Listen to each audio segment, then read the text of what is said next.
running in a primary against Matt Mazdam, I believe. He's an environmental activist. Bernie Sanders has endorsed him. And then you also have Donovan McKinney, who's a state representative, and he is challenging Shri Thandahar, who is one of the most corporate Democrats in Congress. They were a part of these rallies as well. Now, as you're about to hear from both Senator Sanders and AOC, around $50 million has been spent in outside money in this primary. The Zionist lobby in particular is attempting to make an example of Abdul al-Sayed for choosing to speak out against Israel's genocide, cutting arms to Israel a central plank of his campaign, and just generally being Muslim and wanting to be in higher office. Ugh, the Zionists don't like that. So, you know, that of that 50 million or 46 million, if you're looking just at this pot here, or what has been analyzed prior to the increase in spending, the AIPAC Cutout United Democracy Project has spent at least $15 million against al-Sayed on Haley Stevens' behalf. Then you also have this separate PAC, A Stronger Michigan, which has spent over $12 million to support Stevens. And that is a dark money PAC. It's a dark money group that reporters at Sludge and other outlets have connected to this guy, Jeffries Murray, who is a lobbyist. And his past clients include Meta, Northrop Grumman, Jesus Christ, the weapons manufacturer, and the American Gas Association. But pointing this out is extremely misogynistic when we're talking about Haley Stevens. You're trying to tear down another female lawmaker, I know. Yeah, because I'm old enough to remember, as Sam will say, you know, there were times when women couldn't have a credit card in their name, and now we're trying to besmirch this woman. Unbelievable. For all the spending that she's doing, you know, for her campaign. Are you trying to say women can't spend money, or people can't spend money on behalf of women? You want to control women.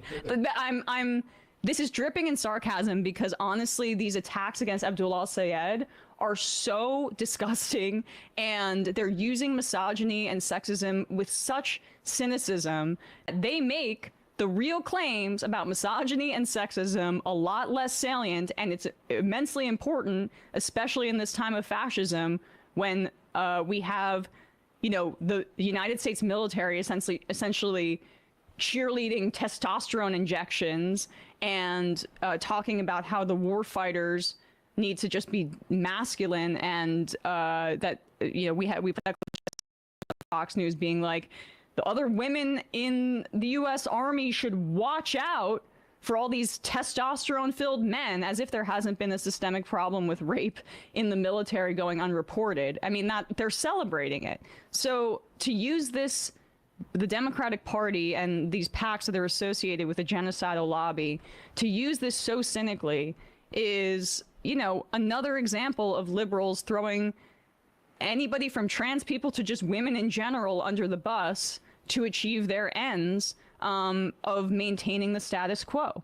And with all of that said, here is Bernie Sanders at that rally with Abdul al-Sayed, still going strong, our buddy Bernie, talking about what this election is really about.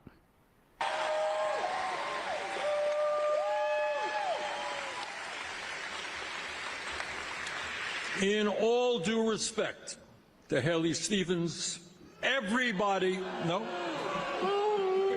In all due respect to Congresswoman Stevens, everyone knows that this is not an election between her and Abdul al-Sayed.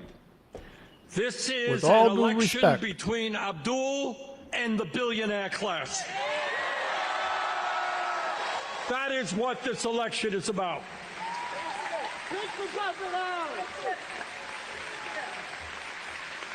A billionaire class which has already, and there are 2 weeks left to go in the election, has already spent $50 million against them. Now, I want everybody here throughout the state, people turning on the TVs and they see all these ads, I want you to ask yourself a simple question. Why are the richest people in the country spending tens and tens of millions of dollars to defeat Abdul el-Sayed? Why does the billionaire class feel that they need to outspend them in this election 12-1? 12-1! What are they afraid of? And the answer is obvious. They understand, quite correctly, that when Abdul is elected to the Senate,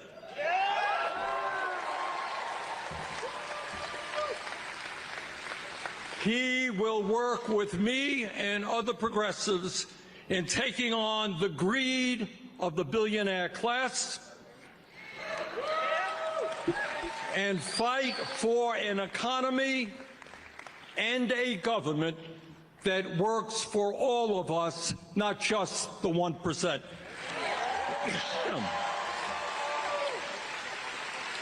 So there you go, Bernie. That is That's what pretty the good. Bernie on message once That again. He sounds exactly like he did 20 years ago. Exactly. And you know, but here's the, I guess his protege or the politician who he seems to think most equipped to take up his mantle, Alexandria Ocasio-Cortez, saying something similar, pointing to the corruption in this race at this rally. That we have to choose, each and every one of us as individuals. It is something that we have to elect to do. And right now, there is a very clear choice before us. We can choose to reward the $50 million in dark money by voting their way. Yeah, Which, by the way, Michigan, I agree. do you think that $50 million is Right? for free? Do you think that $50 million is an act of charity? We know how this works.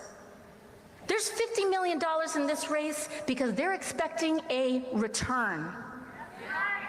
It's an investment. And how they make back their money is by allowing all of this stuff to continue so that you pay more and more into their pockets. That's what that $50 million is about. So we can choose that, or we can choose Dr. Abdul el-Sayed for the United States Senate. Exactly right. This is not being dumped into this race because it's an act of charity or because people just like don't have enough room in their mattress for Right. the $50 million being poured into this race. It's an investment in a corrupt political system. Wait, you don't think the most powerful people that have all this money are doing it because they want to benefit all of us and they just know what's best? Yeah, I guess that is what I'm saying, Matt. Believe it or not, and people intrinsically understand that. Now, what's also fascinating is that guys. this is pissing off the powers that be in the Democratic Party in a way that is kind of humorous, actually, because They're CNN had this mad. article, and we're going to play a clip of Mad as them hell. talking about their reporting. Mad as hell. But the article points out how successful Sanders' endorsements have been this cycle. Just this election cycle, Sanders has endorsed more than 90 candidates, helping defeat House incumbents in New York City and Colorado. Of the 60 candidates who have had their elections already, 42 have won their races, including Steph 10 Curry numbers. Yep. Speaking of Steph Curry, in the fun half, we'll probably get to this Wall Street Journal reporting 42. on Israel and its.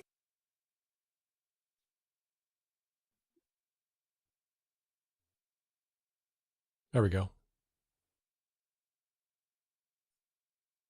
They didn't deny it.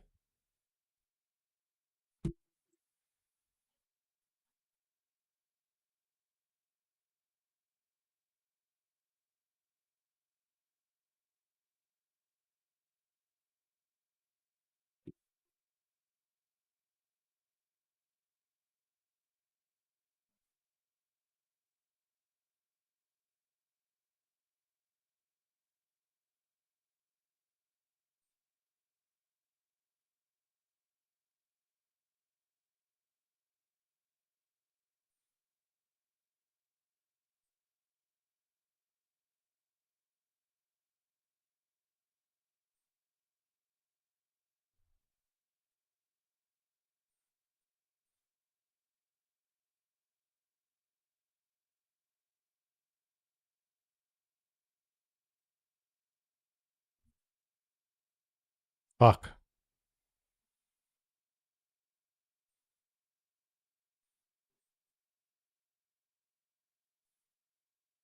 Oh shit.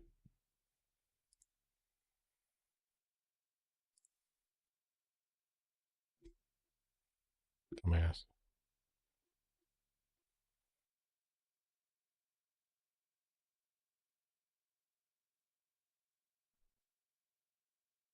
All right, Chad, I'll get it right eventually.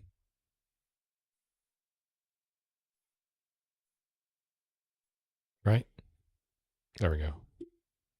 Party to donors who don't Just want couldn't to get my support what headphone, actually my needs to be earbuds to supported hook in up. this country. Yep, and it's the donors, They're and working also now. in the media, it is riddled with a consultant class that hates this kind of campaigning because Of it makes course. them irrelevant. It makes their fat Yep. checks that are written to them Good for point, all Emma. of this infrastructure. They're middlemen that are completely unnecessary, and it's why they hate Morris Katz and fight like agency insurance. and what he's been doing, because they do consulting and political organizing in a different way. But the structure of a campaign that doesn't take corporate money is a lot less shit. lucrative to this parasitic infrastructure in the Democratic Party that has led us down this road of fascism, and yet they are represented so disproportionately continue in our doing media, fascism. including on outlets like CNN. fascistic. Here they are reporting They or wanna talking continue. about how Hakeem Jeffries and Gregory Meeks in particular are upset at Bernie Sanders.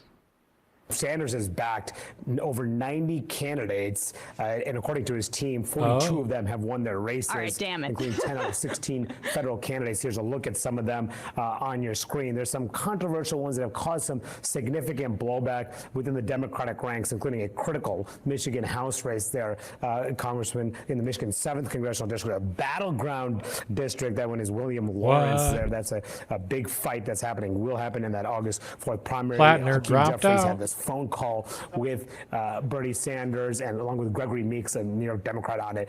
Meeks told us Sanders seemed not to care after they were raising concerns about meddling in primaries. Yeah. I mean, that is Bernie Sanders. I mean, a lot of this, as I was looking What? at some of the rallies there from Bernie What's he gonna Sanders, say? No, you're I'm reminded done. of 2016, this real force that Bernie Sanders was in his race against Hillary Clinton. And Okay, that pause is it kind for of a second. You know, They first of fucked all, him. why would Bernie's 84? Why would he care? Yeah, Blowback. exactly. We talked about Noah Coleman and Brendan James.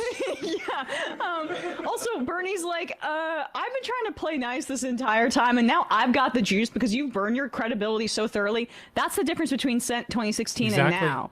People loved right. Bernie Sanders' message, but they were not convinced that he Yes. could win. The Democratic establishment Yes. positioned itself as having credibility and a leg up in that area. Because they've lost to Trump twice, the voter base that despises Trump goes, I don't think I believe you, so I might go Yeah. with the Yeah. guy that actually is saying things that I like in terms of policy. Uh-huh. Exactly. A lot of these Democrats that we see running now sort of became Bernie Sanders Democrats during that race. And so you see this come to They're fruition so concerned. here. In Michigan, one of, I think, the real worries is that Abdul El Sayed is maybe not as a competitive candidate against the Republican who did really well last go round. He used to be a fellow contributor here at CNN. Mike Rogers, very interesting. telegenic. I think he lost by something like 9,000 votes or something like that.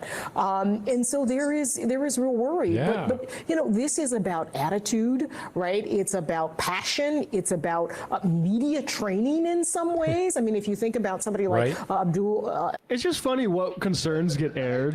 Like, I have Yeah. a real concern that a insane Zionist, Christian Zionist, in the person of Haley Stevens, that I'm not going to comment too much on the personality stuff, but I have concerns about that as well. And the amount of dark money just in general she's taking will turn people off in a general election. I have concerns about that. Why don't we ever talk about those concerns? Well, they're pretending like the centrist is the better candidate in the general election. It's just not the case. I mean, the fact that she's going to be tagged with all of her AIPAC support and then have to go into the general election in a state that the Democrats insisted they had a leg up on in the 2024 race for very similarly arrogant reasons. Judea and Samaria. That was about maintaining a donor network of Zionists and other big money. You think those problems are going to get less salient with Haley Stevens at the top of the ticket? Give me a break. media training in some ways. I mean, if you think about somebody like Abdul El-Sayed, also a fellow CNN back, contributor folks. at some point years Before he ago. ran for governor and lost in the governor gubernatorial And primary. so That was a there freak. is a sort of energy and F. polish, I think, that some of these candidates are fuck, bro? bringing Why'd I F? that the more sort of centrist candidates God. aren't really bringing that. Even Okay, all though right. in Well, this history- is just like, why can't you guys talk about the policy? Why can't you talk about the policy resonating? This Troy Jackson thing in Maine will be Literally a real just test. Yep.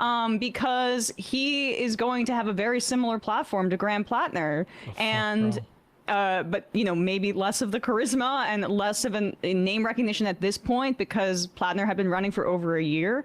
But if he's able to pull this off with just that platform, I don't want to hear anything about this anymore. Yeah. Like that will be so dispositive, it'll Everyone's be gonna like, ridiculous. Troy just won because of his overwhelming charisma. Yeah, right.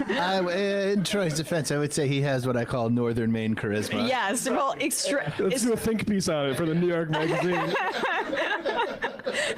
is he a part of the toxic Bernie bro left? When you talk about charisma, the only charisma that counts is if you sound like Marge Simpson and you're having some sort of Right. like manic episode about Israel. That's the charisma that they care about. Just to round Right. this out, because I mentioned that we're going to be talking about the proliferation of bot campaigns and influence campaigns on the internet. This was over the weekend all over Twitter, and it wasn't just this instance of accounts that are more centrist were saying something extremely similar about Haley Stevens.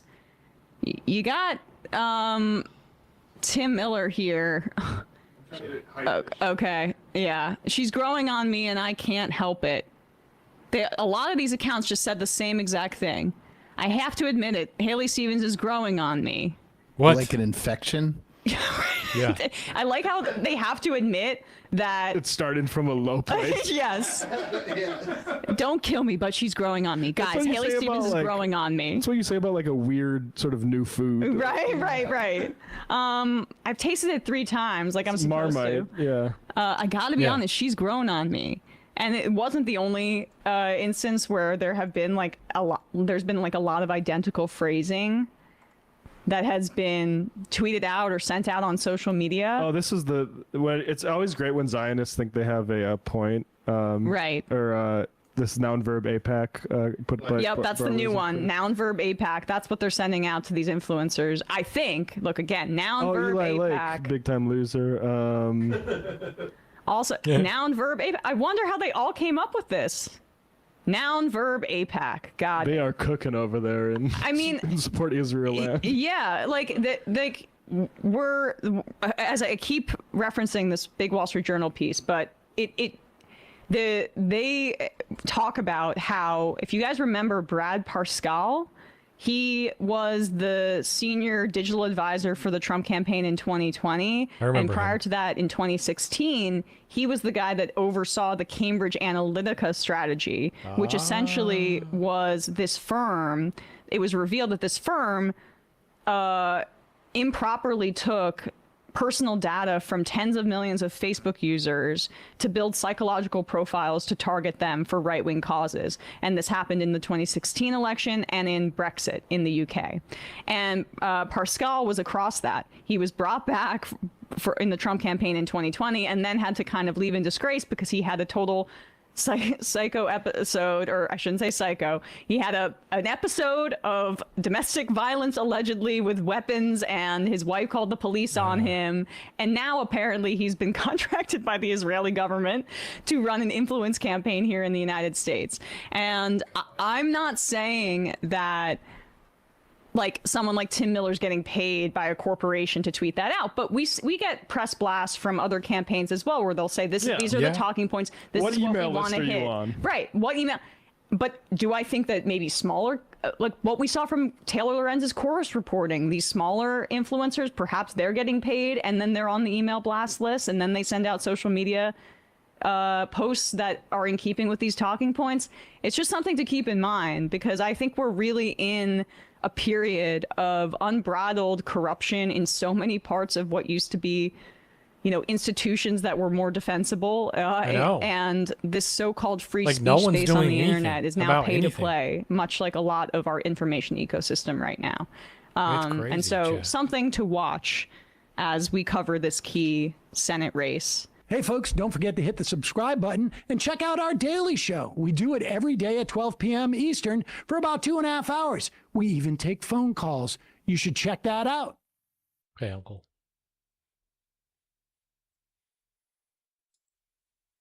Can hear my cat. She's snoring. All right, here we go. Is this even real? Thank you. Ooh. Okay, you go ahead. Is everybody in Maine just bat insane? Tonight on Is This Even Real? The race to replace Graham Plattner as the next Democrat Senate nominee from Maine is off to a really weird start. Case in point, candidate Ashley Webb, a trans intersex activist who claims he has monthly periods out of his butt. What? If I were him, I would trade in the Midol, get some Preparation H. And despite medical records showing the opposite, he believes he has a uterus. But what on earth would qualify such a person to serve in the Senate? Well, I'll let him answer during last week's debate. Ashley Webb, what qualifications do you have to serve in the U.S. Senate? Oh, I ran for office several times. Didn't win, but I did run. And then I'm a songwriter, and then I write my own books. And then I suppose my transparency, I wouldn't lie to the people, and I wouldn't deceive the people like we're being deceived right now. Okay. To his point, he really isn't fooling anyone. Huh? He's not trying to fool I'd have to be anyone. really wasted at a bar to go home with that. But What? he says he wouldn't deceive people, and yet he promotes his memoir with an AI-generated image of a thin young woman. That's the picture he uses. But on the bright side, at least it doesn't have a Nazi tattoo, which is the new standard. Really? And compared to most Dem candidates these days, this guy fits right in like a tampon in a fat man's ass. Gutfeld's looking ass. Gutfeld's looking shitty. You're not looking good, bro. See how I ended that with period? It's a little... Hence the clap, Greg. That's why they clap. Charles, I got to give him credit for one thing. He What's doesn't wrong with him today? Like the weird thing about these the trans delusionists is that they don't even try. Like he's not even modulating his voice. Right, it's like right. at least put in an effort, dude. Right. What? I guess that went away a long time ago, right? But the whole thing was like a Salvador Dali nightmare. Yeah. It was like, I felt like I did smoke my Hunter Biden's crack pipe just watching that just now.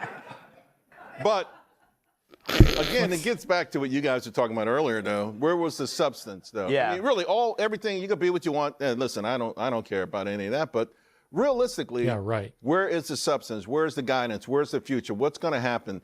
If all it takes is I wrote a few books, you could be president of the United States. That is true. Yeah. And I also bleed from my butt, but for another reason. But you're right, though, because by ignoring ideas, as long as the person ticks off a box, they get in, and you get somebody that's really, really screwed up. Kat. What? This is, okay. I guess the question is, how can someone like that get on the ballot? How easy is it? It can't be good or healthy for him either. It's not health. Okay, look. All right. As the only woman on the panel, Barely. I feel. Yeah, I'm watching you, Shalou. He does look like Cynthia Nixon. Yes. Anyway. I feel I need to say that Ashley is not having a butt period because Ashley's transgender. It's because no one is. Yeah. And if you think that you are, then you need to get a colonoscopy. Yeah, what Like doctor? right What? Why is this Okay. even a I'm subject? being serious. This is malpractice. Like, If they a don't even- doctor is telling It's so bad. I can't even watch it.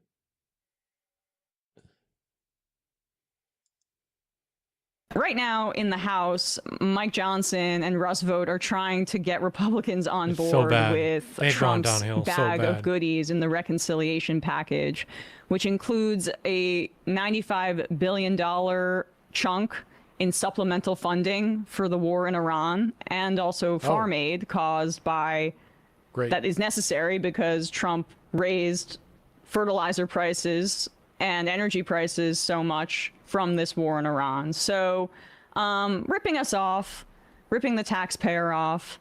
Because, Furthering consolidation of farms. Yep.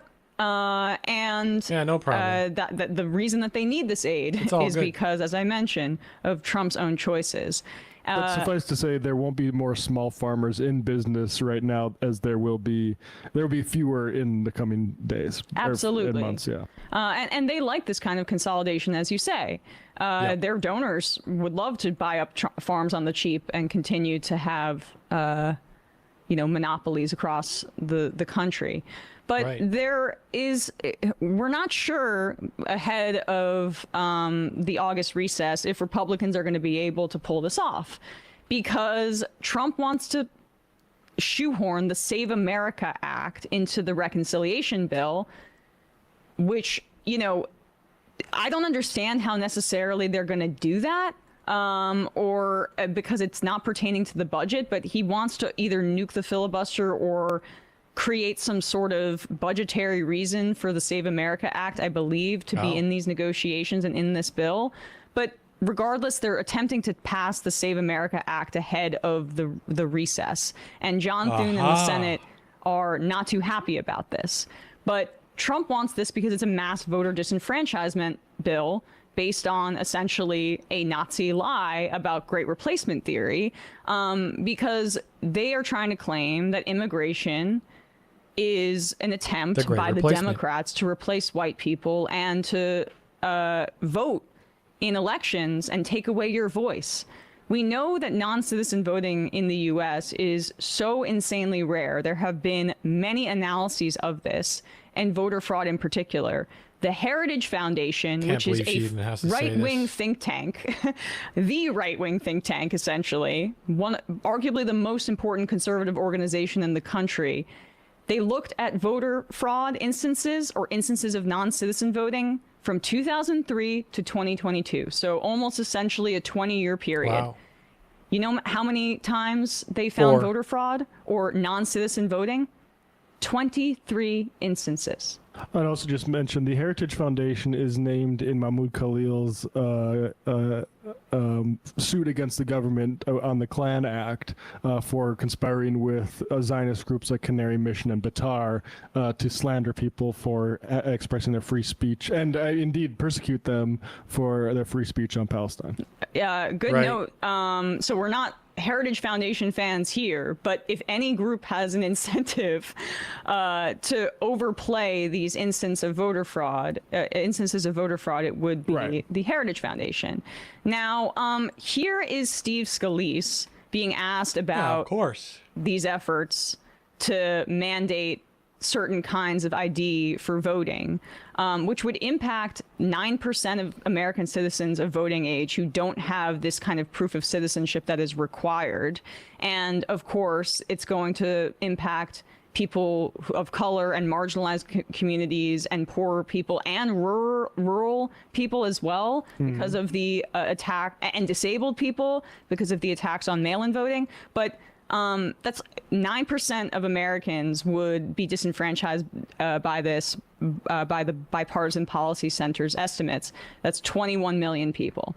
And that is, I think, a conservative estimate here. That's actually because crazy. that's just like direct.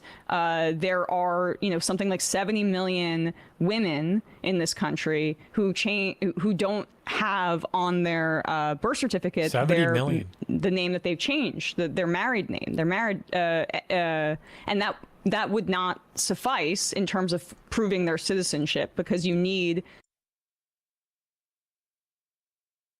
two different forms of ID based on this. You need a real ID, an updated real ID, a valid U.S. passport, or a military ID also applies. And then you would also need secondary documents like birth certificates to prove your citizenship. It's ridiculous.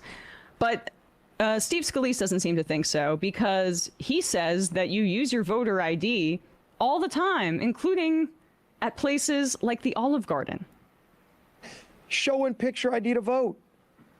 Not a complicated subject. Again, anybody that gets on an airplane has to show a picture ID to vote. Nowadays, if you want to go to Olive Garden and get unlimited pasta, you got to show a picture ID. This isn't complicated stuff. Yet every Democrat is against these basic things. Why? The only reason you can be against that is if you want voter fraud. Okay, then why hasn't it happened yet, buddy? Why has there been basically no voter fraud? It's amazing. They keep doing this. Trump says you need your ID to enter a grocery store. You're telling on yourselves, you guys, that you're rich as hell and are so out of touch. We have to answer his question. Why would anyone want to do this without, if not to allow illegal immigration or illegal immigrants to vote? It's because, why are they doing it? It's because they want to disenfranchise people that don't have IDs. Exactly. And I just love this claim about, perhaps to subscribe to unlimited pasta at Olive Garden, you might need to show your ID, I guess, in theory, to be a part of this subscription service and prove that, hey, I'm the guy that shelled out for the Olive Garden pasta subscription, which I gotta say, I have a little bit of judgment towards you, if that's the case. Yeah. I think you should be put on a government list if you sign up for unlimited pasta from Olive Garden. Exactly. What's also insane about what he's saying is that doesn't, even if you're if you're going to use the Olive Garden example, bro, or the airplane example, it doesn't work because you need a secondary form of identification and citizenship. So the ID doesn't work. Olive Garden is also a private business that doesn't need to serve you unlimited pasta, whereas like there should be your vote should be taken. Right. It's just one of the dumber, I guess, examples that they've given in trying to sell this, incredibly showing my ID to TGI Fridays. Yeah, I'm like this rollback of people's, franchise really, and their ability to participate in elections. They can't come up with a better example for what they're trying to do here, because it's all based on a conspiracy theory, and it's all at the whims of this capricious and psychotic president who sees the only path he sees to maintaining power is through cheating. Who tried to steal the 2020 election? Yeah. Remember that? That was kind of a big deal. And this comes up here. But now he's concerned about, election security, integrity. For sure. Right. That's what Mike Johnson and Trump really care about. He's asked Mike Johnson here about how is it helpful that Trump keeps relitigating the 2020 election? And this is relevant for the Save America Act. Here he is answering this question this morning at the House Republican presser. This is probably the last time we're going to be seeing you at a press conference before the House leaves for recess. Members going home to campaign ahead of the midterm elections. The control of the House is up for grabs.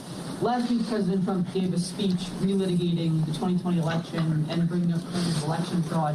Do you think it would serve your most vulnerable members, the majority makers, well, if President Trump stopped relitigating the 2020 election and moved on from that one? Well, I didn't hear him in that address say he wasn't relitigating the 2020 election. What he did was, I got a couple notes here about some of the things that he announced 280,000 non-citizens have been found to be on voter rolls in America. I mean, if that doesn't cry for the passage of the Save America Act into law, I don't know what does. Okay. He announced that foreign adversaries have compromised American election data.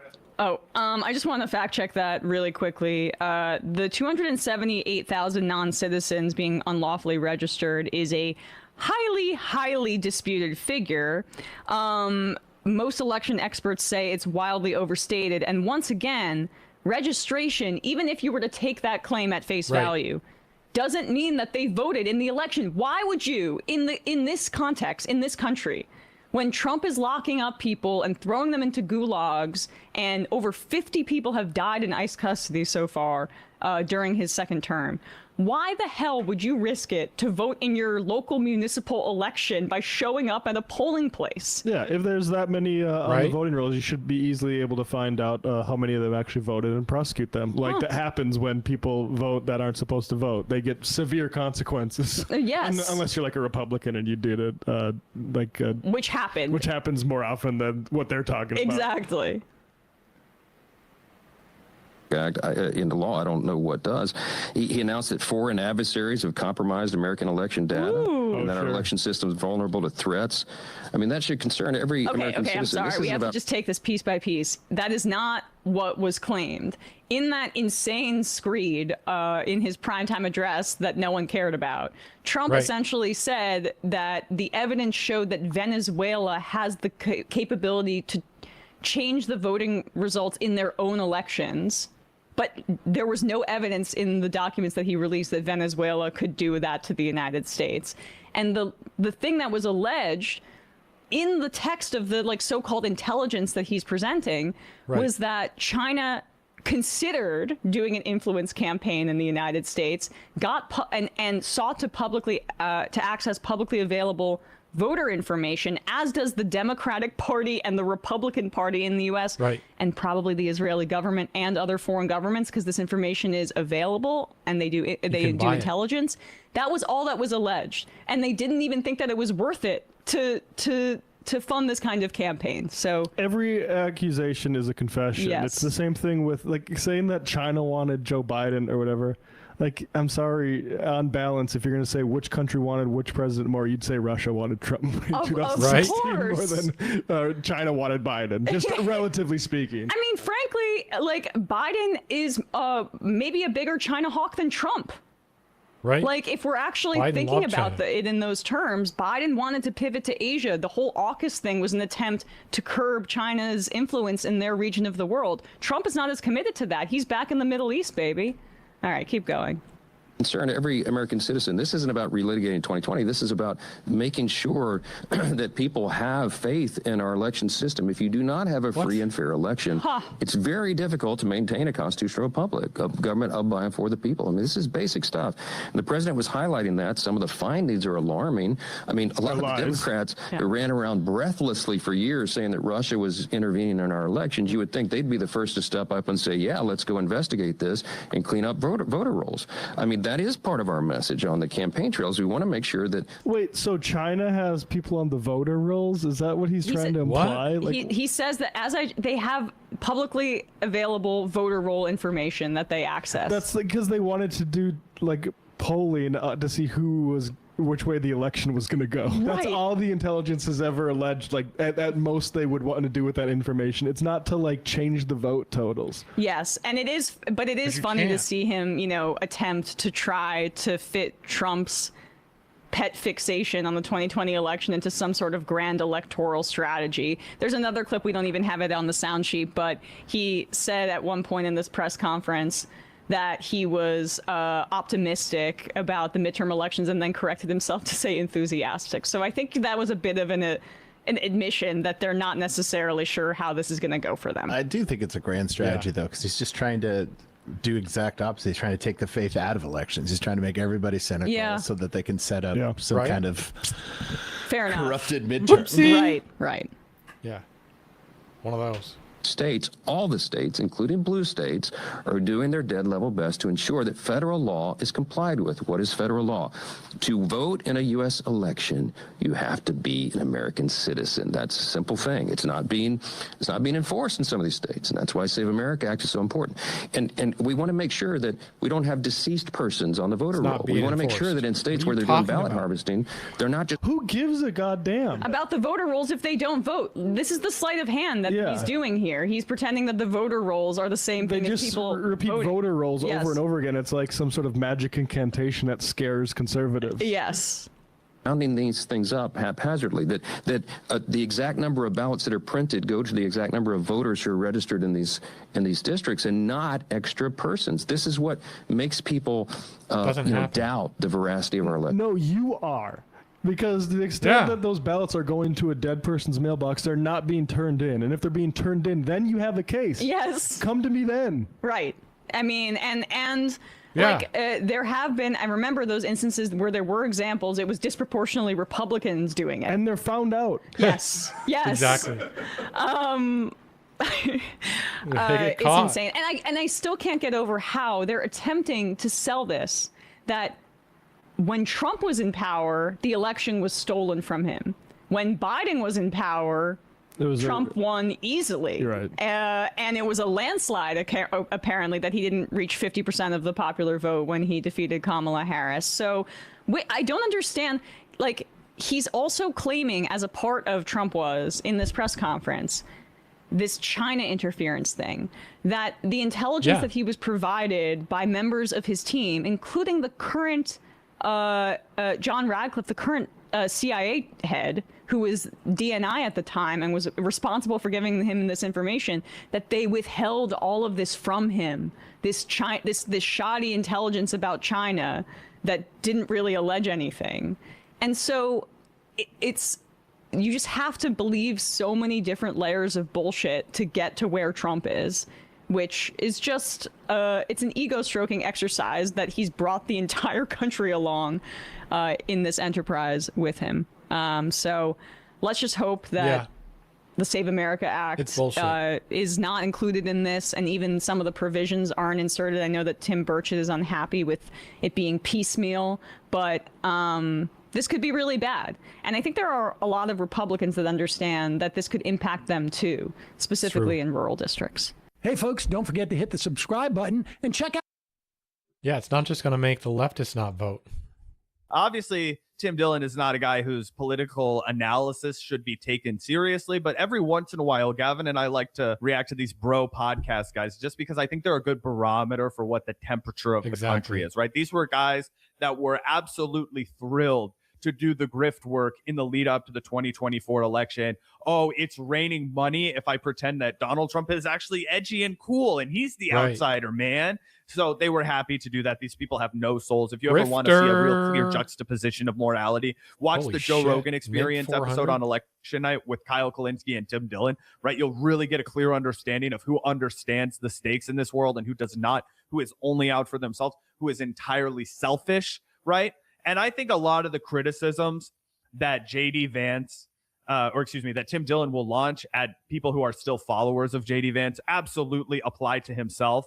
But these guys love to rewrite history. They love to pivot on a dime, and they love to act like they were never fooled by anything. They were absolutely fooled by all of this. And it's just interesting to see that they now want no part of it. Yeah, 100%. I think Tim Dillon has got away with this the most, this sort of change in tact and, switching lanes a little bit, even though he totally supported Donald Trump. He's gotten away with it for a couple of reasons. One, he's actually funny. You know what I'm saying? A lot of these comedians, they just aren't fucking funny. And humor goes a long way in order to, get people to forgive you. Look at how Tim Dillon handled the Riyadh situation with Saudi Arabia, right? Like, he just handled it with self-deprecating humor. And he sort of plays this nihilistic character that doesn't take himself very seriously in the first place. I don't think people look to Tim Dillon really as some sort of moral leader or even a serious political analyst. So I think he's gotten away with this a lot more than some of his fellow podcast bros. And I do really appreciate him absolutely destroying JD Vance in this clip. So let's take a look. This guy's the vice president of the United States of America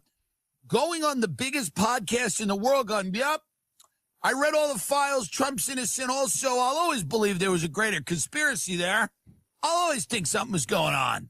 But what am I going to do? I'm the vice president. That's JD Vance's character arc right now. Is his whole entire thing is just telling people what the vice president can't do. Like, what about the war in Iran? He goes, there's not much I can do. I just kind of hang out and, watch as I'm part of the administration that betrays its voters and does the opposite of everything it said it was going to do. I just kind of hang out and... Yeah, you were the guy that promoted them. You were the guy that constantly came out and shat all over the Democrats and talked about how Joe Biden was a disaster and he was incompetent, and anybody who was able to actually steer the ship would be able to navigate the geopolitics of the time, cinch up the situation with Russia and Ukraine. Oh, make sure that Gaza's saved, right? This is all going to be easy work, light work for the Trump administration. That was what you presented it to your audience constantly, right? And you made no mention of the fact that for the first 4 years when Donald Trump was our fucking president already, that all he did was escalate with Iran, that all he did was stoke tensions internationally, that all he did was give Israel everything they ever fucking wanted. I doubt you even know what the Abraham Accords was, but that happened during Donald Trump's first administration, and it was a massive expanse. It was a huge gift to Israel. He did what no other fucking president had ever done, which was move the embassy. And recognize this. That's right. He remembers. Jerusalem was the rightful capital of Israel. All this stupid fucking bullshit that everybody pretended didn't happen. It was he assassinated Qasem Soleimani. He allowed Jamal Khashoggi to get butchered by the fucking Saudis. You guys pretend to care about corruption. Like, this is absolutely absurd. All of that had happened already, and yet you played dumb because you knew it was raining dollar bills for idiots that would promote Donald Trump. Yep, so well said. I'm sick of hearing about this deep state. All of these people, you have to be one of the stupidest people in the world to fall for this shit at this point. You are peddling the dumbest, You used to be one of those dumbasses, like, Dylan. By the way, I hate to use this word, but cringe.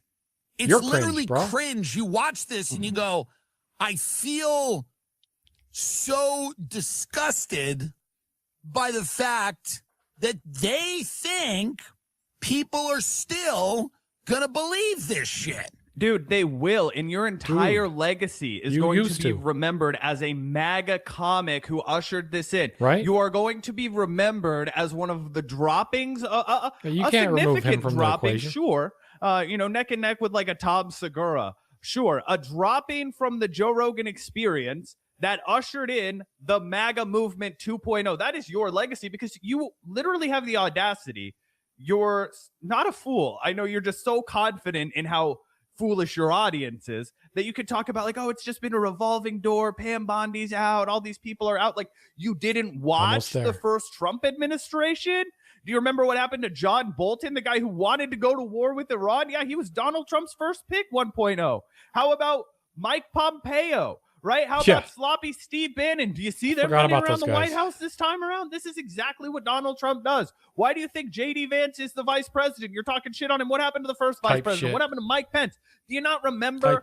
You are the one that is shit for brains. You are the one that has an audience of absolute fools. The dumbest people on planet Earth watch you. That will be your legacy. And if you are being honest for half a second that you're actually disgusted by this, just wait until you watch what happens 10, 15 years, how you remember. Yeah, and speaking of idiots who apparently don't remember what happened to Mike Pence, I mean, enter J.D. Vance himself. I remember what happened to fucking to Mike Pence. He almost got killed by a methed up lynch mob, a methed up MAGA lynch mob. Literally, almost got hung. But J.D. Vance was like, sign me up. I want that next. I want to be almost fucking lynched by a mob of fucking methed up Trump supporters. That's what he's signing up for here. So let's take a look. And, this is what Tim Dillon was mostly referencing. But if people want to say we mishandled the Epstein release, guilty. We did mishandle, especially the communications of it. What do you think should have been done? Guilty. I think that we should have just dropped everything at the very beginning. And obviously it takes a little time to review the stuff, to find the stuff. That would have been a wild start to the Trump presidency. What a great fucking idea, Mr. Vance. We should have just dropped it all week one. Oh yeah, here's a bunch of incriminating, sketchy ass fucking information that definitely implicates the new president of the United States. That would really set the tone for the next 4 years. Like, that's not even good advice either, bro. No wonder Trump fucking hates you and doesn't ever take your advice seriously. He thinks it's not a good lie. Obviously, the reason they haven't released this information is because they can't, because Donald Trump is all over it, right? Do you think if it was just a bunch of incriminating shit about Bill Clinton that Donald Trump would be sitting on it for this long? You're crazy. Redact things where you have victims and so forth, but we should have just done it as quickly as possible. But some of the stuff that was redacted, some of the names that were redacted weren't victims. So yeah, I've looked, like Donald Trump's name. That was pretty redacted. Looked into this, and my understanding of this, having looked at a lot of this, but not all of it, is that it is sometimes hard. Well, who's looking at all of it? You're the vice president, bitch. And co-conspirator. And let me highlight this in a very sort of obvious way. You're the vice fucking president, bitch. What do you mean you're half looking into it? Ro Khanna, who's been one of the loudest voices on the Epstein file. Well, he became very loud on the Epstein files the minute Donald Trump became president. Didn't seem to care about it during the Biden administration. He actually brought one of the Epstein victims, I think, to the State of the Union last year. There's an implication in what he just said, that he knows that Trump's in there too much, and that's the reason it's not out. The way he said that, listen. Seem to care about it during the Biden administration. Voices on the Epstein file. Well, Right. he became very loud on the Epstein files the minute Donald Trump became president. Didn't seem to care about it during the Biden administration. So what's the insinuation there?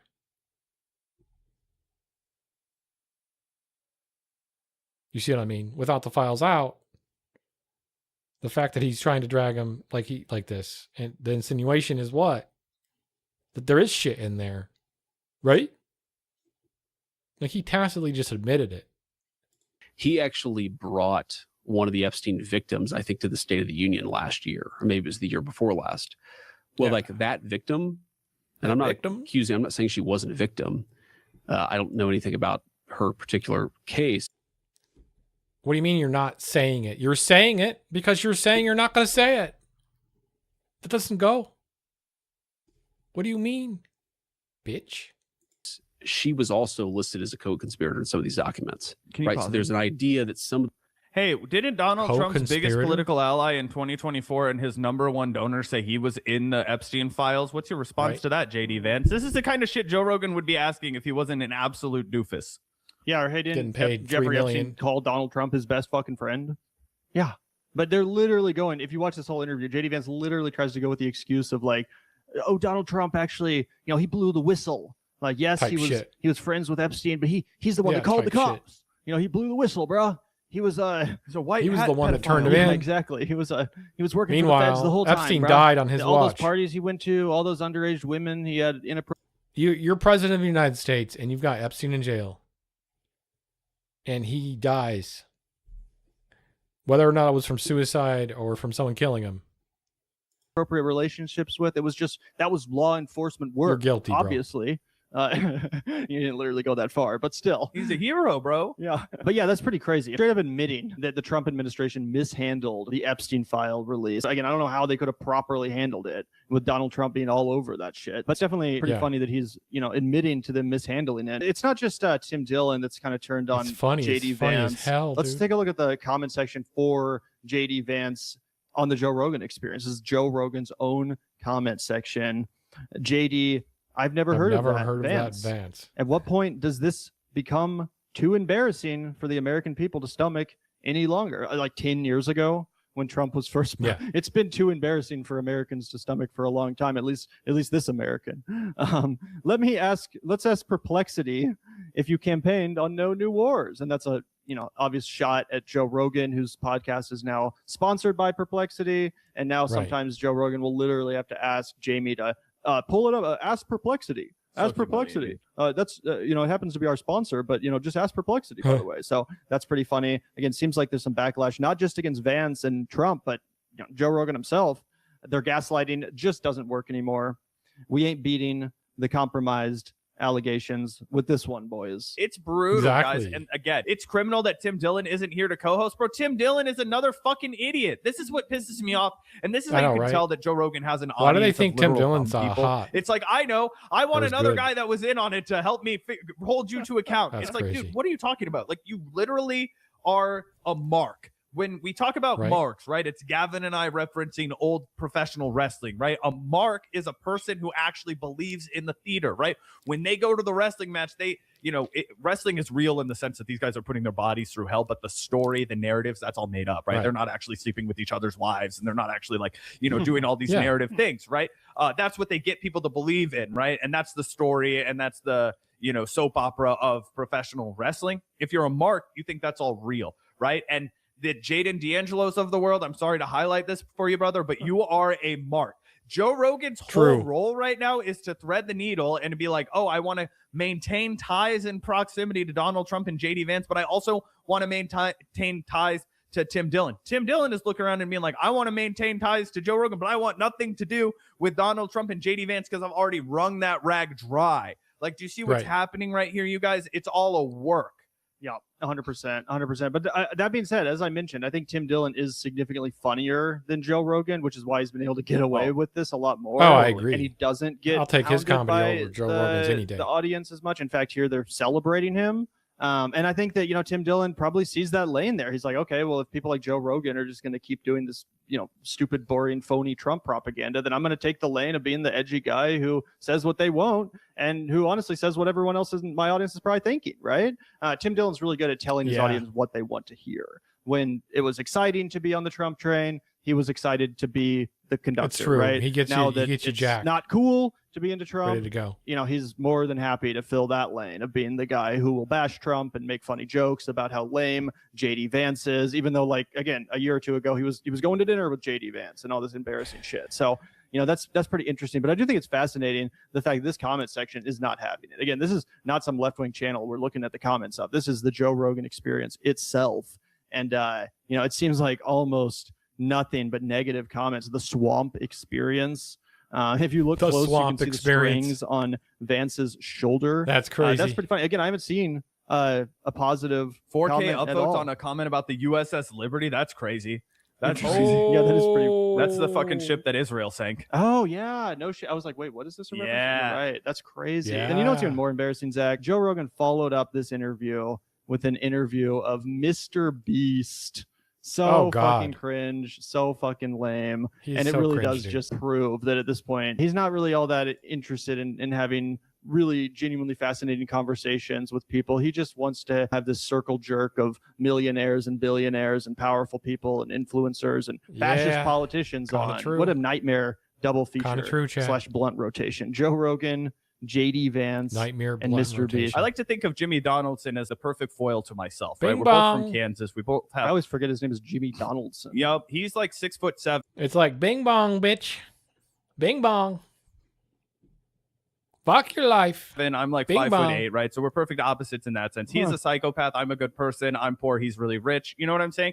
And I love to prey on his downfall. And it does seem like the era of Mr. Beast is starting to end, right? And it's really common for YouTubers to get really, really big.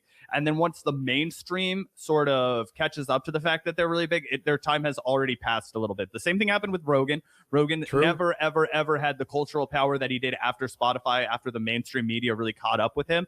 And I think, we're about to watch Mr. Beast go through his like PewDiePie era, right? Where it's just like, oh, hey, we have this guy who still has 150 Motherfucker's got million enough money subscribers or however many fucking millions of subscribers he has. But I mean, he doesn't generate any cultural buzz. Yeah, not really. I mean, we talked about what a miserable failure his Lunchable knockoff I mean, was. they're disgusting. I don't even remember what they call it, Lunchleys or whatever the fuck with the drippy cheese and all that stupid bullshit. Total flop.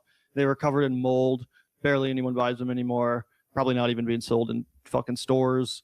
Same with his Beast burgers, which were totally disgusting. One time I had a friend who DoorDashed one and literally couldn't eat more than one bite. I was going to say, I never tried it. He was like, this is fucking disgusting. And I was like, well, I could have told you that. Why'd you order it? It's probably expensive too. Probably spent like $30 on that. Oh stupid yeah. thing. I mean, it's hard to DoorDash anything without spending $30, to be totally honest. But yeah, just for one burger, I mean, that's an outrageous fucking ripoff. Can I tell you guys my grandma flex? I don't think I have DoorDashed anything since the pandemic. Hell yeah, bro. I think I've done it a few times drunkenly. I got some Taco Bell, but before the diarrhea lettuce, so thank God. Oh, thank God. Yeah, dude. People keep like same. on Reddit, they're like, I don't know, guys, is it worth it to get their $3 steak burrito if it doesn't have any of the lettuce on it? I'm like, I'm not rolling the dice for shit at Taco Bell right now. Yeah, definitely not. But either way, this is the comment section on the Mr. Beast interview, and we see similar sentiment. Joe's on a mission to interview every member of the New World Order. That's hilarious. So yeah, the Netanyahu interview coming any day now. Yeah, exactly. Bing bong. That's hilarious. So, Fuck your life. It does seem like there's a genuine audience revolt here, at least on YouTube. People have made the point that like, well, YouTube is everything. Joe's on a lot of people mission just to listen to Joe interview Rogan on every member of the Spotify, New World and Order. just, in one ear out the other. They don't think too much about it. But at least on YouTube, that's the platform that we reside on. The swamp waters that we swim in, and on YouTube, it seems like there's a clear audience revolt here. Okay, Chad. I know he's not the same as he used to be. He sucks now. Let's check this out. It's what fascists used to say. Are they a threat to democracy? Yes. Do you think Donald Trump is a fascist? Yes, I do. We live in a fascist dictatorship. You keep saying Trump is a fascist. I want to try and think through something that I don't think is new necessarily, but is increasingly distinct, accelerating explains a lot about our world and Trump and MAGA and other movements, and might help us think about what's going to happen next. I'll call it liberal fascism, which to me means liberalism at home or liberalism for the in-group, and fascism for the out-group. But first, I need to set the table. There are a lot of people, many of you watching this, that probably thinks America is already a type of fascist country, that the very character of American political and economic life, so dominated as it is by corporate rule, oligarchy, racial politics, and foreign adventurism, is fascism, or at least is a type of crypto-authoritarianism or aristocracy, oligarchy, hurtling towards authoritarianism, and that in time an American Caesar will inevitably subvert the Republic and crown themselves. The Charlottesville City Council voted in April to remove a bronze statue of Lee from that park, sparking opposition by white nationalists. They converged on the park today, waving Confederate flags and chanting Nazi-era slogans. They were soon surrounded by counter-protesters with their own signs and chants. Shoving and fighting soon followed. Over the past few years, reading a lot about fascism, of course, I've been thinking about whether that's in any way true.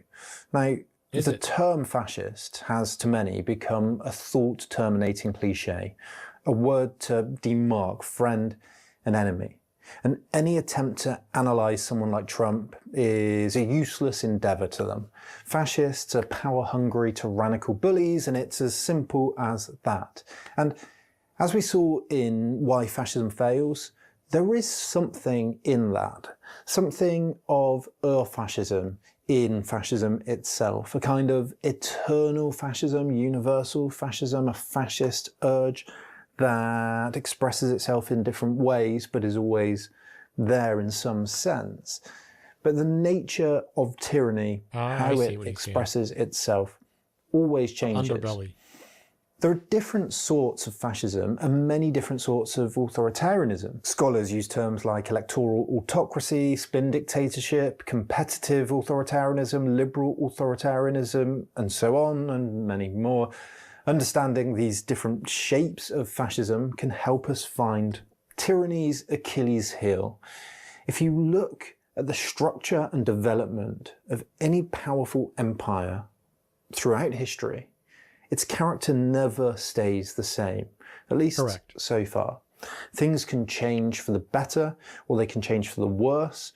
There are no absolute guides in history, but in looking at the similarities and differences between the character of America now and the character of tyranny in the past, we can make some predictions as to what some of the worst possibilities of the future might be. I think there's a good case to be made that America already is, and if not could, that's a key word here, could, morph more into what I'll describe as a liberal fascist regime. That doesn't sound good at all. When evaluating a person or a group, you need to keep two things in mind.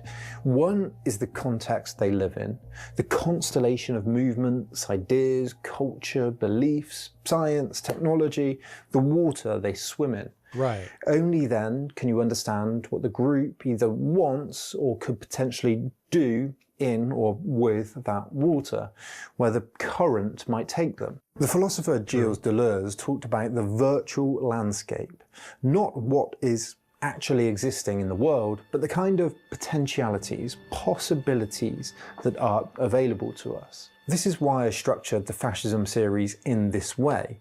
The failures of fascism close certain possibilities, but as we saw, there were successes or perceived successes that were left open too. Understanding these gives us a roadmap to help think about what can be tried, retried, reconceptualized in the future. Some of the most obvious failures were the social Darwinist view of the universe as inevitable, endless, usually violent struggle for domination. This has changed in science. The idea that one dictator can know and control enough to successfully command the economy, and wars was a failure too. Modernity and postmodernity have complicated this further. Fascist economics, autarky, corporatism, war economies were, in the end, disastrous. You can catch up on all of this in the last video. The point here, though, is that there is an intellectual development in authoritarian ideology, just like anything else. And people don't really like to admit this. And I think it's because it happens under the surface, consigned to sort of ostracized small publications and think tanks. And people think of neo-Nazis as like, you know, dumb skinheads, not intellectuals, but there are people that genuinely grapple with the thought that underpins fascism and authoritarianism like anything else. And when certain ways of doing things fail, people grappling with the issues usually jettison those things and genuinely think about how they might be improved in the future. Authoritarians and fascists have their theorists too. And again, although people hate to hear this, movements like MAGA, Trumpism, Orbanism, they do have their kind of intellectual foundations. Intellectual traditions run parallel, find compatibilities with, piggyback off, or just influence the movements. Sometimes at the beginning, but not always. Sometimes it happens over time. And I think you can kind of see this more in Trump's second term. Just because someone like Trump isn't an intellectual person, people around him are. And even if the people around him aren't, people around them might be. Like, there is always an intellectual soup that is picked up, especially by people, of course, in politics. This book, Furious Minds by Laura Field, does a great job at laying out those intellectual threads. The Claremonters, who believe in the originalism of the American founding and a strong executive power, they critique the bureaucracy and managerialism of the expanding administrative state. The mission of the Claremont Institute is to save Western civilization. We've always aimed high. We have been for some time at a turning point. We will either once again recover the principles and statesmanship that made us great, or we'll sink into moral and intellectual confusion, decline, and defeat. White nationalist publishers like Antelope Hill Publishing, hard right groups, and people like Richard Spencer, who call for quote-unquote peaceful ethnic cleansing. It's called the American Renaissance Conference, and according to the Southern Poverty Law Center, it's an extremist group that promotes the studies and research to show the inferiority of blacks to whites. Remigration is something at least being talked about practically throughout the white world. And I was at the Remigration Summit in Milan earlier this year, and it was so encouraging to see all of these earnest, committed white men and women talking about remigration as the absolute necessity for saving Europe. Then there's the post-liberals like Patrick Deneen, who believe the state should promote a national civic virtue, much stronger nationalism, have a stronger hand in shaping its citizens. We have these two great mechanisms. I could say more about this, the ways in which modern liberal democracies seek out and embrace mechanisms that render our lives increasingly governed and ordered by depersonalized mechanisms. So how I describe broadly the market and the state in these cases. Depersonalized mechanism. There's this kind of hyper-nationalist hard right obsessed with things like masculinity, race, and Christian nationalism. And then, of course, neocons, who have for a long time supported foreign adventurism. And all of these, of course, have different ways of thinking. There's a huge overlap and divergence, and many of the ways of thinking are compatible and others are incompatible. They wax and wane, exist on a gradient between, you know, mostly conservative and far right, and some are more liberal and some are less. They are that constellation which everyone has to swim in. We'll get back to this. My point is that people like J.D. Vance are heavily influenced by intellectual books like Why Liberalism Failed, a book that I think is a great book. It's well worth your time reading to understand those arguments. The Claremonters had a blog, the Journal of American Greatness, that was influential in Trumpist circles. Many of those people are pretty serious thinkers, people who read widely, but also read carefully, people that are close to classical fascism, people like Evola and Schmidt. And they genuinely try and think through the problems of authoritarianism and fascism in the past and advocate a future of a type of authoritarianism that considers the successes and the failures. A better one. None of these people, none of those movements I just talked about are fascist. They are the sort of places where you'll read people thinking through the successes and failures of fascism, authoritarianism. Okay. Let's do this instead, chat.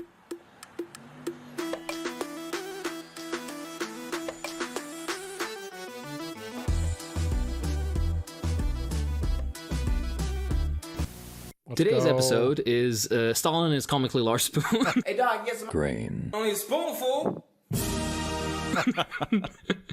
Not unironically, we're probably naming it something else. That's just the name of the fucking doc. But yeah, the general idea of today is a lot of the time when you're first introducing socialism or you want to discuss socialism with somebody, you'll get a few NPC lines. It's funny how, I don't know, socially ingrained it is in people to ask the same questions over and over again. It's the same set of like 12 questions. Oh yeah. Even though they've been answered time and time again and are very easy to find answers for if you Google or ask around. The first contention, the very first thing that you hear, usually it's a 1, 2, 3 combo that's delivered. It is iPhone, Vuvuzela, 100 million dead. Let's deal with iPhone first. The general idea is, they'll say, but your iPhone was made under capitalism, and the intention there being is that capitalism fosters innovation. It's where, all this comes from. My favorite part personally about the iPhone packaging and all the Apple packaging is how it says in the nice sans serif font, designed by Apple in California. It's like, okay, where was it made? Yeah, the general point, just to really speed run this, the idea of, your iPhone was made under capitalism, these systems don't produce anything. It's workers under every system that produce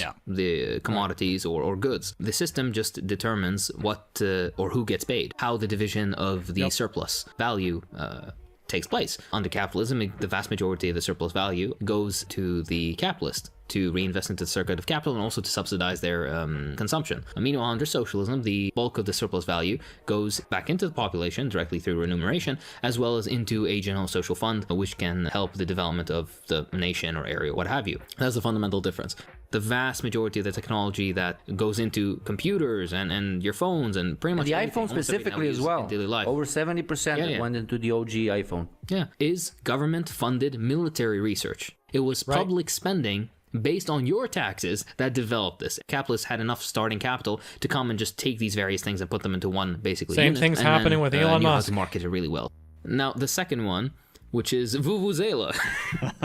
I think we can quickly TLDR this in Venezuela or pretty much every other socialist country, whatever issue you may have had with it. Look at the underlying conditions, and the vast majority of the underlying conditions is, number one, it's usually a third world imperial periphery country that already started off poor. Number two, it's victimized completely by imperialism. It is economically sanctioned. It is embargoed. It is diplomatically vilified. Cuba. It is even militarily attacked, etc., etc. So when you try to do everything to prevent the development of a nation, you can't also turn around and then point at it and be like, hey, it's not doing as great as it should be. And the vast majority of these nations ended up doing way better than you'd expect, especially with all the limitations set on them. One way to push back against this, because it's super easy to say, like, all right, look, if communism fails every time it's tried, just let it fail. Why the need to meddle? Why are we in all these countries trying to pull the rug out from under them if it's going to fail anyway? Exactly right. Why did they need to murder hundreds of thousands of suspected communists in Indonesia if, by the way, which didn't even have a revolution? It was just kind of the movement was building. Why did they have to mass murder such huge amounts of people with direct American involvement if socialism were to just, kind of crumble on its own? They killed all those people to save people, man. They killed all those people to save them from socialists killing them. It's man. Like, right. dude, the socialists about perfect sense. Now the third and final part of this trinity, the 60 gorillion dead, or 100 gorillion, or 150 million, whatever the fuck. The number increases every time we see it.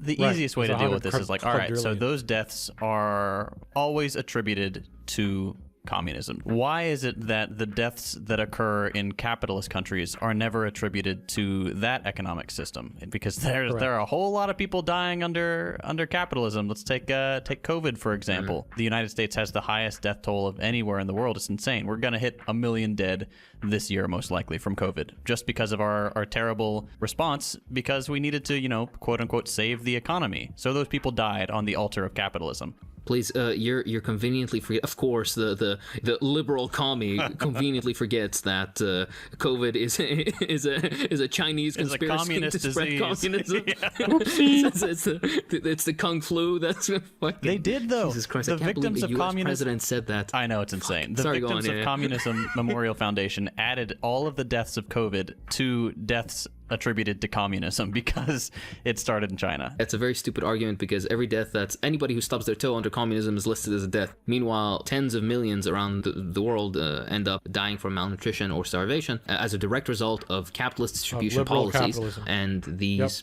are never counted into, that's just like, oh, how the world is. Number two, the 100 million figure comes from a notoriously unreliable book called The Black Book of Communism, which was, by the way, it's disavowed by like half its authors now. And the main author, who's the only guy that stands by it to this day, pretty much, had this like fascination of getting to the 100 million mark. So he would even randomly add like 2 million deaths here and there. Like he would see a number and be like, you know what, this can have a couple of extra zeros on it. Yeah. That's at the level of honesty we have. Counting non-births, like the birth rate goes down, or fertility rate, excuse me, and as a result, all those people who would have been born, but the woman decided to use contraception and not have those children, all of a sudden those are considered deaths. Counting Jews who were murdered by Nazis and fascists as deaths of socialism. And finally, which I find the most hilarious and the most mask-off moment, they count Nazis, dead Nazis, as victims of communism and as part of the death toll. I don't know about you, but to me, the more dead Nazis, the better. So this one, I really want to hear JT's delivery on this. Oh boy. Yeah, if it's okay with you, Habibi, could you please let people know personal property, private property, just public property, is that if you have the energy? Absolutely. It's 100% the same thing. I'm gonna come take your Dora Band-Aids and your Funko Pops and your Paw Patrol toothbrush and call it a day. This morning I had to explain again to a commenter, it's every single week, the difference between personal and private property. I'm like, all right, if it produces capital for you, if it's like on private land, say it's a factory or a hotel or some agricultural land, and you use it to generate capital, that's private property. If you have it in your home, if it's your sick skateboard with the Jigglypuff deck, or if it's your vintage GameCube controller with the C-stick worn off, or if it's your Donkey Kong amiibo, that is your Dragon dildo. Personal property. I really like Donkey Kong amiibos, so that one I might take, but other than that, you're good. And of course, to always shoehorn a Marx quote, private property has already been done away with for 9/10 of the population. The vast majority of people have no private property to their name. At most, you might have an apartment or a home. Don't be the temporarily embarrassed millionaire. You're never going to join the fucking Elon Musks and Bezos of the world, nor should you want to. You are sadly a filthy worker like the rest of us, and that's why your interests lie with the abolition of private property rather than the maintenance of it. And of course, your own personal property you can maintain. There is a point that we can just also quickly zoom through, which is but there is no competition under socialism. How could we develop the miracle of the aforementioned Funko Pops and cock rings and butt plugs without competition? Exactly. How would you know which one has the best fit? How would you know? And I can tell you from my personal fucking corporate experience, the reason advertisers exist, the reason repackaging and constantly faster releasing is a thing, is because the capitalist producer understood that he doesn't have to sell you radically improved products, but instead can slow down the process and incrementally give you piece by piece, so you end up buying 7 phones or 2 cars instead of 1. They know what they're gonna be spoon feeding you in 2028 and have the tech to sell it to you now, but they don't because literally, competition in capitalism does not allow for net productivity jumps in the short term. Everything has to be stretched out important. Because that's how you make more money. It's stifling innovation. Basically. This one's actually a favorite of mine, and if it's okay with you guys, I'd like to take it. It's communism, no food. All right. If iPhone, Vuvuzela, and 100 Gorillion Dead is the Trinity, then communism, no food is the archangel that delivers the holy gospel of I don't know, fucking trickle down economics or whatever. First of all, the vast majority of malnutrition and starvation happens under capitalism, not under socialism. Number two, and studies have been done on this. The particular one I always like to reference is Sarasota and Waitskin, the 86 study comparing the physical quality of life between socialist and capitalist countries. One of the factors they checked was caloric intake, and they found that all socialist countries met at least 100% of caloric intake per person of the population, while this was definitely not the case for capitalist countries. The other aspect of this is when they mention like, oh, communism, no food, they really are mentioning like very specific periods in, like, for example, Soviet history, one of which is, for example, the 1921 famine in the USSR. This basically took place when the fledgling Soviet Union was a country that was just founded. It was besieged from all sides. It was invaded by 14 countries and in the middle of a horrific civil war, and was sanctioned and wasn't recognized basically by any country. And then with all of this, all these factors come together, and then they will be like, oh, communism, no food. But you're not actually looking at the material basis of this. This is not a daily experience or a representative, this is the absolute worst a country could go through. Compare that with most third world capitalist countries, which have pretty much a sizable portion, especially of the child populations, which is malnourished, even up to like the UK and shit, which has, I think, like 10 or 15% of rate of malnutrition, which is a first world developed imperial core country. Capitalism doesn't fare better in this. Basically, the worst that socialism would have is almost a regular existence of capitalist countries, particularly in the imperial periphery in the third world. All right, now here's my favorite. I'm gonna shut up for this one. I want to hear everything you guys have to say about this. Human nature. Human nature, Vuvuzela, iPhone, 100 billion day communism, no food, human nature. Yo, why are those people farming without a profit motive? What the hell are they doing? Fuck off. Oh, fuck. They're hunting and gathering. What? All right, please, serenade me. I don't know what... if capitalism was human nature, why did it take so long to develop? Why hasn't it been a thing for more than, 300, 400, 500 years? The vast majority of human history has been communal. People have worked together to achieve common goals, and it's only this recent perversion of what people think of as human nature, this greed to accumulate at the expense of all others, that has become the status quo by virtue of just overwhelming force, just dominating the rest of the world. Most social philosophers from the beginning of time have debated, and almost none of them agree on what the definition of human nature is, or more importantly, what is our human nature. And a lot of them, again, even to make it more complicated, don't even think there is such a thing as human nature. You can't, this has been debated, and there's no concession on this for literally thousands of years. And you fucking Jimmy from Wisconsin come in here and want to fucking dominate the conversation about communism can't work because human nature. Like, what the fuck do you know, bitch? Like, you don't know shit about human nature. One you've heard, it's so boring at this point, but communism, no democracy. And then, the guy turns around and is like, oh, what's that? Get back to work right away, boss, who just also happens to be the owner's son. And then, he scuttles with his tail between his leg to, I don't know, go blow the dude who's promised daddy to stay off the pills so he can pull in $400,000 while basically sitting in a managerial position that he doesn't fucking nothing on. Do you guys want to take this one, or? Obviously, it's like just objectively false. But even pick like the most antagonistic people you can to disprove it. And so that would be the CIA. They had a report on Stalin specifically, talking about, the whole strongman dictator myth was largely a fabrication.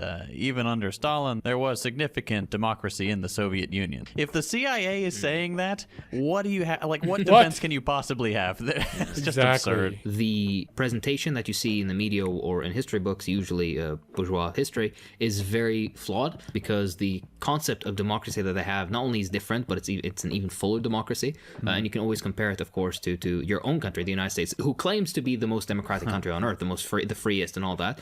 But I'm just asking any American, when was the last time that you've actually participated in the democratic process? For the vast majority of Americans, they have one option only to participate, quote unquote, democratically. It's during the presidential elections. And that is where they are forced to choose between two people that they didn't want in the first place. Members of the Senate and Congress. Many of them have served ridiculously long times with no, it's who has voted these people in and who's maintaining them in these positions. And of course, not to forget the most important aspect, you have practically no political democracy, but you have absolutely no economic democracy within the United States or any capitalist country. You have no say of what to produce, where to produce, how much to produce. You have no control of your workplace. You have no ability to fire your manager or get them in trouble if you want to. There are countless examples of, for example, within the Soviet Union. By the way, again, nobody's trying to say the Soviet Union is a perfect system, but we're just trying to compare and contrast here. Countless examples within the Soviet Union in which you had basically a manager who does something fucked up. Either he embezzles funds or he even sexually harasses or attempts to sexually harass a worker.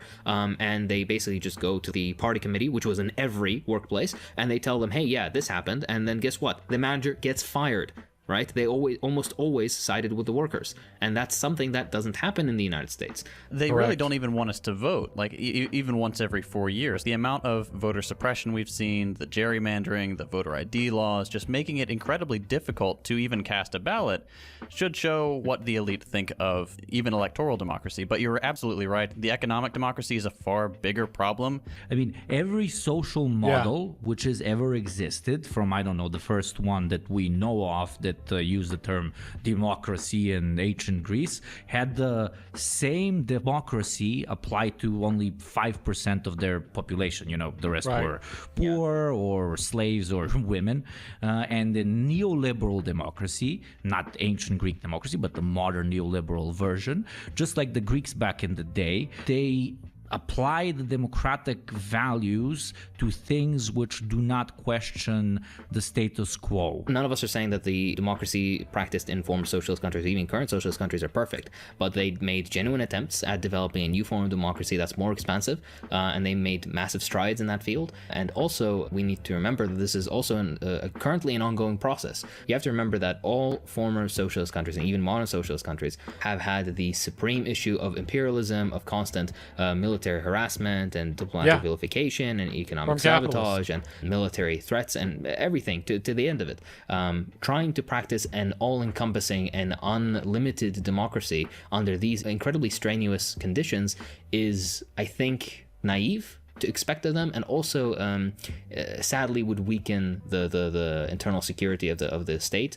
And as a result, we end up, of course, with these contradictions of developing socialism, in which, like, we want to have all expansive democracy, but at certain levels they have to be limited. For example, you shouldn't be able to give democratic rights to, I don't know, like fascists, for example. Landlords shouldn't be able to come together, band together, and make their own little group and vote and stuff. Maybe in a more mature, developed socialism that is less threatened, this can be done away with, but as things stand, we always have to be pragmatic about our approaches. Not be dogmatic, of course, and just try to replicate what happened before, but also be pragmatic. Now let's get to a more fun one. Basically, I remember this was one of the first things that I would hear. So a chat comes up to you and you're talking about socialism. He's like, but under communism, you're just gonna, in the middle of the night, you're gonna get a knock on your door, and then the KGB will come and they're just gonna lick your balls. They're gonna take you into a dark alley. They're gonna lick your balls. They're gonna suck on them too. They're gonna be very kinky, and it will be very uncomfortable for you, unless you're into that. In which, well, I mean, all power to you. But what do you guys have to say about the KGB coming and licking your balls in a dark alley?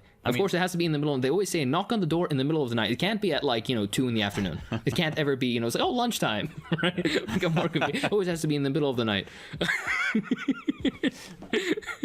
I mean, that is true. That will happen. So, yeah. I just heard, for some reason, in my head, I just heard the fucking cyberpunk music. The second he says, like, oh, yeah, well, yeah, that's going to happen.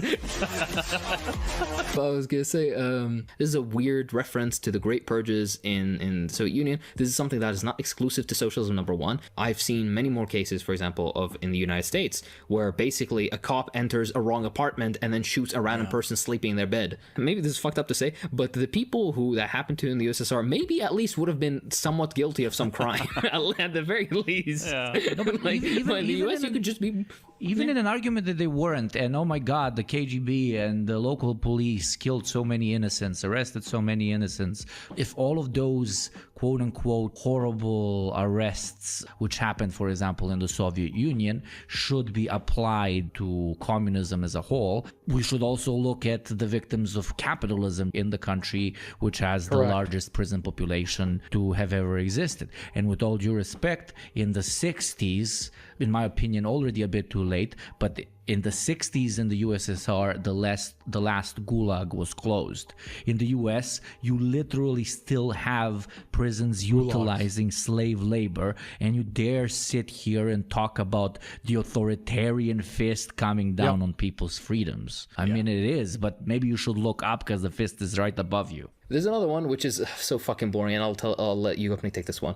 Socialism was unpopular everywhere it was tried. Just ask the people who live there. You openly, please ask the Yugoslavs. Ask the Yugoslavs.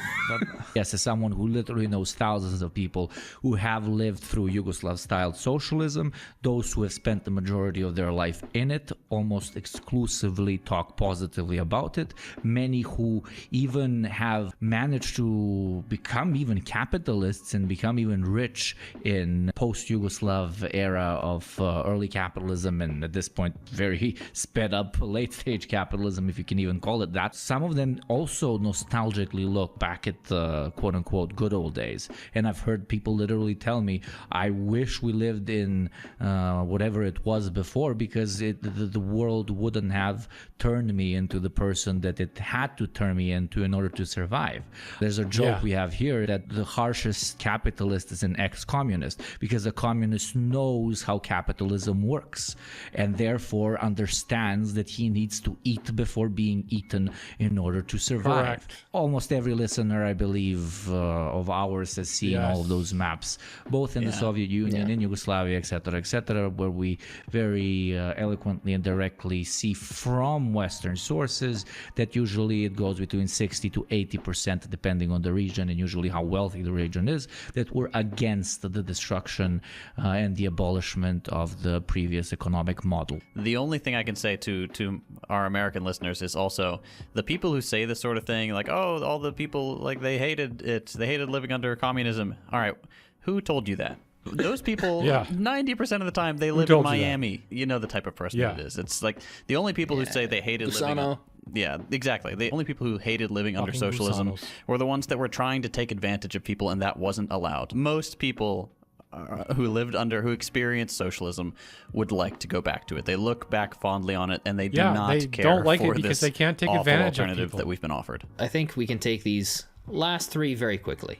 I think we can just do quick fire for these. Commies, come in for my guns.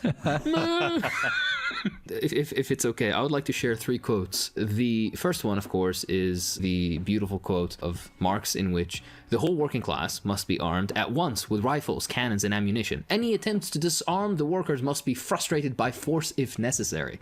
That is our dear bearded Santa Claus. Let's go, another, Carl. Absolute Chad, Mao Zedong, had this to say: "It is only by the power of the gun that the working class and the laboring masses can defeat the armed bourgeoisie and landlords." Of course, let's not forget that he also was the one to say that political power grows out of the barrel of a gun. How can somebody be so based? I have no idea, but he manages. He always manages. And finally, my own personal beloved Lenin, who said, "It is most urgent and essential that there be a universal arming of the people." And of course, Lenin, as you know, was also wrote about people's militias, amongst many other things.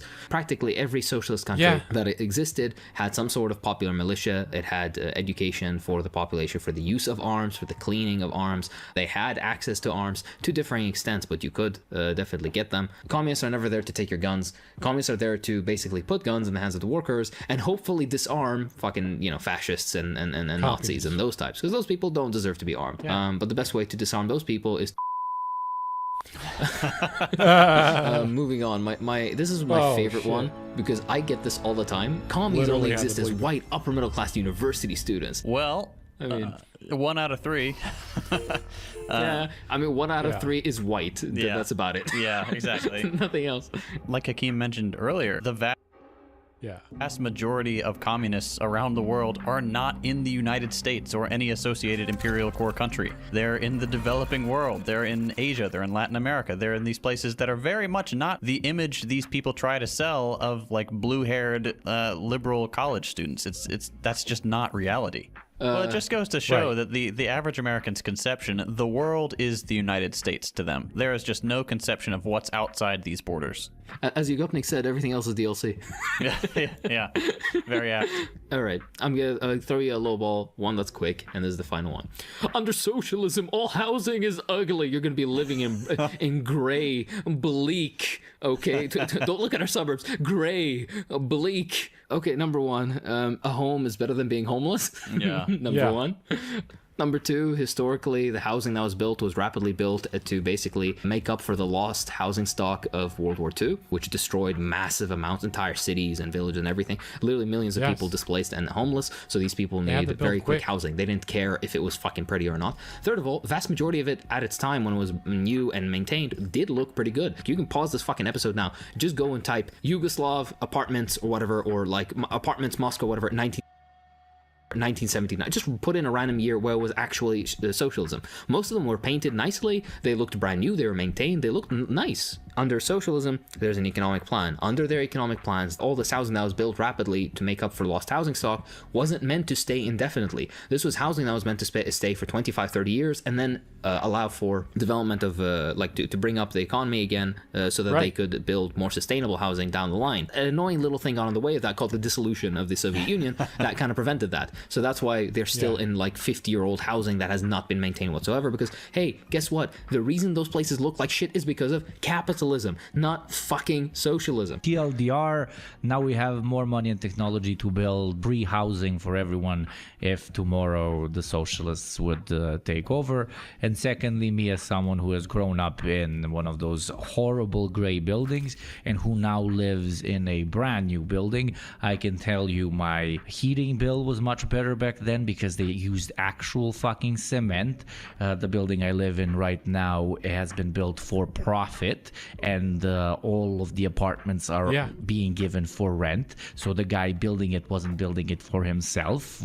So did he save money on everything? And do I have paper walls? And do I have to listen to the 90-year-old grandma next to me shit liquid diarrhea every single evening right next to my ear where my bed is positioned? Yes, I do. These are all, pretty good arguments, guys. Not bad work. But really, you're forgetting the most important thing. If you want to talk about gray, soulless, pathetic buildings, look what they're doing to my McDonald's, to my Wendy's, to my Taco Bell. Have you seen what they're doing to my Taco Bell? Oh, which way, Western man? Do you want to go to these friggin' the little lifeless modern box looking things, or can we get some of those nice like green and blue swirls back, please? Come on, where's the life? Where's the joy? This is an experience I'm very glad that I don't connect with. The one defining staple of American culture, which is the fast food train restaurant, has also now been lost to the eternal pursuits of the market. This is what they took from you, white man. This is what, the Happy Meal is what they took away from you. Us communists guarantee you free, readily available chains of fast food, which will be very, very colorful. Just come to our side, please. And with all this said, that's about it. Don't forget to report to your local CBT station. All right. The party demands cock and ball torture. The quotas need to be met. Okay. Okay, guys. So there you go. We just debunked every single anti-communist statement. What do we got here?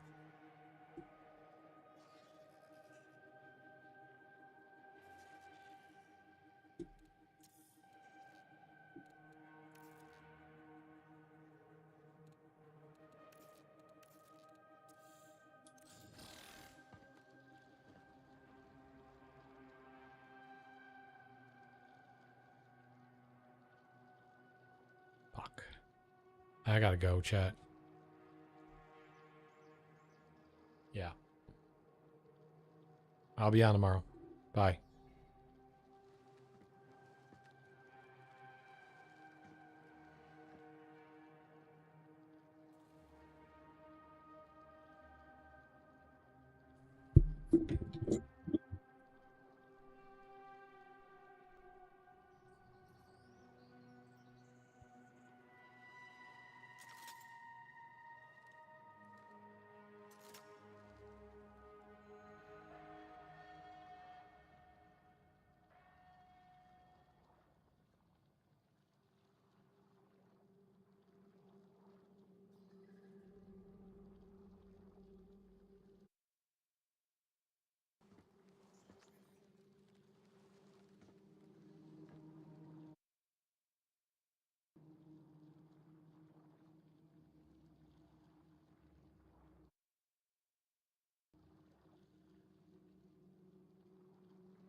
I can say this with absolute conviction. We don't imitate. Excuse me, sir? Is it important to be polite? Yes, sir. So interesting, because the same mass action toolkit that your organization has been references politeness. Thank God I found help. Go ahead and fix this pothole in front of my house. Man, my mama was like, look, if you don't fix that, I'm into your house. I ain't messing up my car. It's fixed, Mom. You can finally come back. Thank God I found help to go ahead and fix this pothole in front of my house. Man, my mama was like, look, if you don't fix that, I ain't coming to your house. I ain't messing up my car. It's Mom, you can finally come back. Thank God I found help. Go ahead and fix this pothole in front of my house. Man, my mama was like, look, if you don't fix that, I'm coming to your house. I ain't messing up my car. It's fixed, Mom. You can finally come back. Thank God I found help to go ahead and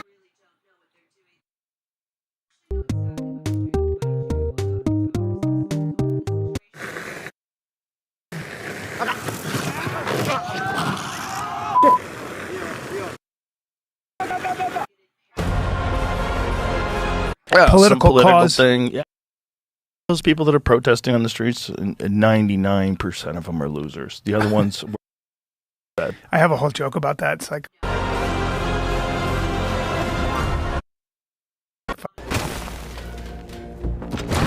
yeah, political cause thing. Yeah. People that are protesting on the streets, 99% of them are losers. The other ones work. I have a whole joke about that. It's like if I can, you know, if It's I was FBI agents and losers. People that are protesting on the streets, 99% of them are losers.